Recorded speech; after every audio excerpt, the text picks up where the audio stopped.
മുട്ടിൽ മരം മുറി കേസിൽ പിടിച്ചെടുത്ത മരങ്ങളുടെ കണക്കെടുപ്പ് നടത്തി അന്വേഷണ സംഘം കോടതിയിൽ മഹസർ സമർപ്പിച്ചു.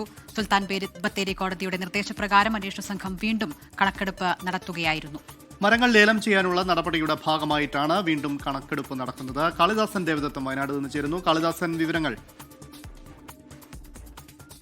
അമൽ, ജില്ല 112ഓളം മരങ്ങളാണ്, അതായത് 112 മരങ്ങൾ 800 കഷ്ണങ്ങളോളമായി തിരിച്ചാണ് കുപ്പാടിയിലെ ഡിപ്പോയിൽ സൂക്ഷിച്ചിരിക്കുന്നത്. സൂക്ഷിച്ചിരിക്കുന്ന ഈ കഷ്ണങ്ങളുടെ, ഈ 800ഓളം കഷ്ണങ്ങളുടെ 112 മരങ്ങളുടെ കണക്കെടുപ്പാണ് കഴിഞ്ഞ ദിവസം നടന്നത്. ആ കണക്കെടുപ്പ് പൂർത്തിയായി അതിന്റെ മഹസർ ബത്തേരി കോടതിയിൽ സമർപ്പിച്ചിരിക്കുകയാണ്. മുട്ടിൽ മരമുറി കേസിൽ ഇതിനോടകം 36ഓളം കുറ്റപത്രങ്ങൾ സമർപ്പിച്ചു കഴിഞ്ഞിരിക്കുന്നു. അതോടൊപ്പം തന്നെ ഏറെ മനസ്സിലാക്കേണ്ടത്, വരുന്ന ലേലം, ഈ മരങ്ങൾ ലേലം ചെയ്യുന്നതിന്റെ ഭാഗമായിട്ടാണ് ഈ ഒരു കണക്കെടുപ്പ് പൂർത്തിയായിരിക്കുന്നത്. ലേലം ചെയ്യാനുള്ള നടപടികളും ഉടനെ ആരംഭിക്കും. അതോടൊപ്പം തന്നെ വിചാരണയ്ക്കായുള്ള നടപടികളും ഉടനെ ആരംഭിക്കുമെന്നുള്ളതാണ്.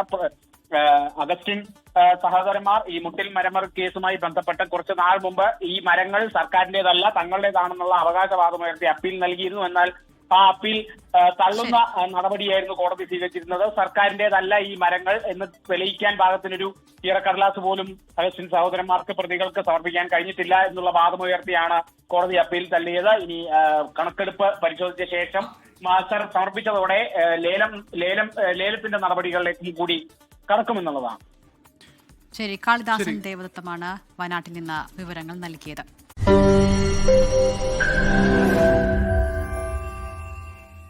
ലോകത്തെവിടെയായാലും ഏത് സമയത്തും 24 വാർത്തകളും ഓഗ്മെന്റഡ് റിയാലിറ്റി പാക്കേജുകളും എക്സ്പ്ലെയിനറുകളും വിശദമായി കാണാൻ ഞങ്ങളുടെ യൂട്യൂബ് ചാനൽ നിങ്ങൾക്ക് സബ്സ്ക്രൈബ് ചെയ്യാം.